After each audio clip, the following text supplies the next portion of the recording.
થાય ત્યારે માણસ હીરો બનીને બારો નીકળે છે. એટલે ઘડતરની બહુ મોટી ભૂમિકા છે.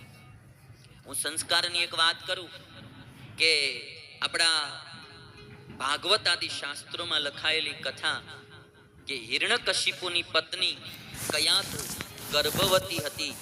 એના ઉદરમાં પ્રહલાદ બાળક હતું અને ઇન્દ્ર એનું અપહરણ કરીને જતો રહ્યો અને પછી નારદજીએ એ કયાતુને ઇન્દ્રજી પાસેથી છોડાવી. નારદજી પોતાના આશ્રમમાં કયાતુને લઈ ગયા. હિરણ્યકશિપુનું સંતાન કયાતુના ઉદરમાં હતું.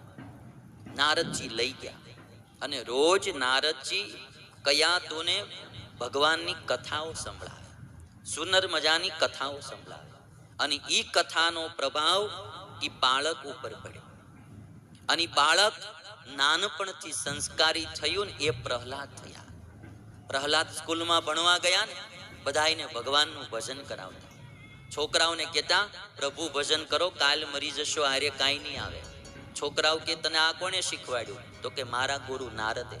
એટલે નારદજી તો કોઈ દી આપણા ગામમાં આવ્યા નથી, તું કોઈ દી ગામ બારો ગયો નથી, તારા ગુરુ નારદજી થયા ક્યાંથી? અને ત્યારે પ્રહલાદે કીધું કે હું જ્યારે માતાના ઉદરમાં હતો ને ત્યારે નારદજીના આશ્રમમાં મારી માં હતી, મારી માને કથા સંભળાવી હતી, ઈ સંસ્કાર મારામાં પડ્યા.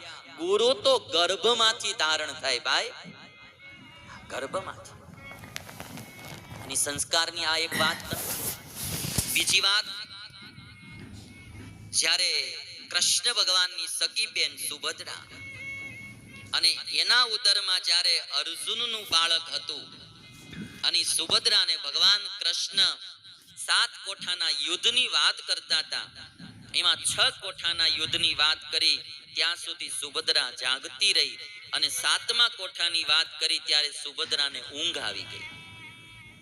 મહાભારત સાક્ષી પૂરે કે જ્યારે મહાભારતના યુદ્ધ વખતે વચમાં દ્રોણાચાર્યે 7 કોઠાના યુદ્ધની રચના કરી અને એમાં અભિમન્યુ અર્જુનનો પુત્ર એ 7 કોઠાનું યુદ્ધ લડવા ગયો, 6 કોઠાના યુદ્ધમાં જીત્યો અને 7મા કોઠાના યુદ્ધમાં મૃત્યુ પામ્યો.